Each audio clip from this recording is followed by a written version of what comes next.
C30, 1-ton flatbeds. Is that for sale? No, this is my baby. This is Dixie. This is my parts getter. That's cool. Run around town, pick up parts and such.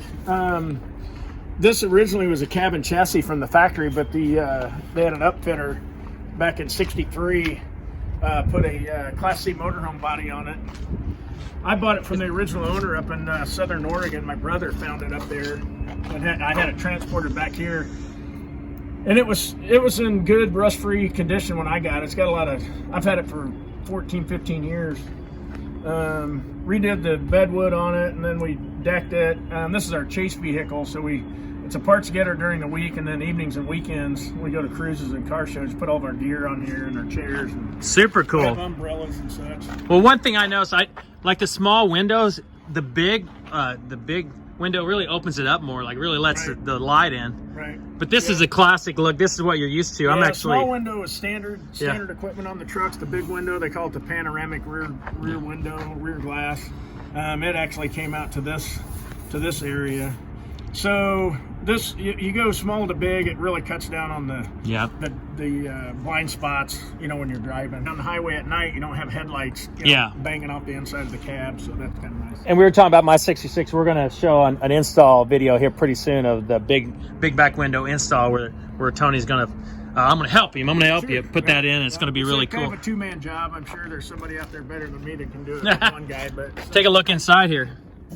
Look at is that the original steering wheel? That looks awesome. Yeah, that's the original steering wheel. This has got a little highway hickey on it. Oh yeah, that's. I clipped it was either hit the back of a fuel tanker that had stopped for railroad tracks right in front of me, or I veered off to the right and there was a steel pipe bollard full of concrete, and we've already moved the bumper out. That's how robust those bumpers are. That bumper was actually folded back to here, and you can see where that pipe actually hit. Oh my gosh, yeah. And it just boogered up my 63, but we got the parts and the technology to get that dial back in. But this is a patina deal. I get people all the time asking me what color am I going to paint it. I'm like, Mother Nature already painted this one. Yeah, definitely. The seats look comfortable too. Yeah, that's a factory seat, but it had been recovered with some 90s style velour. Or factory whatever. air in there too. That was what they call a cool pack. 60 to 64.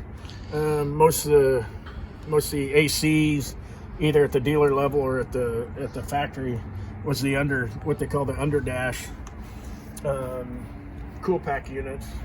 And then late 64, 65 and 66, they actually had an N-dash AC with you lost the ashtray, and then they had a diffuser right there with two ball diffusers and a linear diffuser.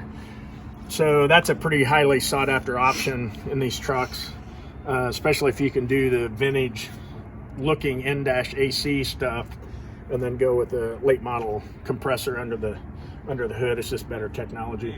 That's really cool. And these lights here, you don't see that too often up on the top. Right. Do they work? Those are Yankee 77's the model number, and they'll be cast in the base, the chrome base on these. Those do work. They're typically found on the 20 and 30 series trucks. This being a 30, they're factory, so you could get those in the five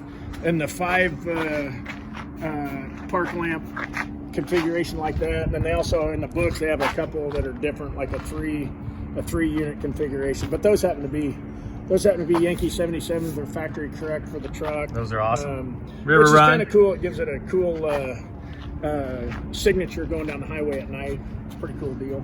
I love the patina. That's awesome. Oh yeah, this is all actually flashed out since it's been in Kansas City. When it was up in Southern Oregon, when I got it, it was substantially rust free, even surface rust. But we get some pretty harsh winters, and we salt the roads, and the hot sun in the summer, 100 degrees plus, beating down on this old sheet metal and this old single stage paint. It's not 100 degrees now, that's for sure. It's like 35. Yeah, it's 35, but I'm rebelling. I'm gonna wear cold. Shorts until the snow flies. Audio Jungle.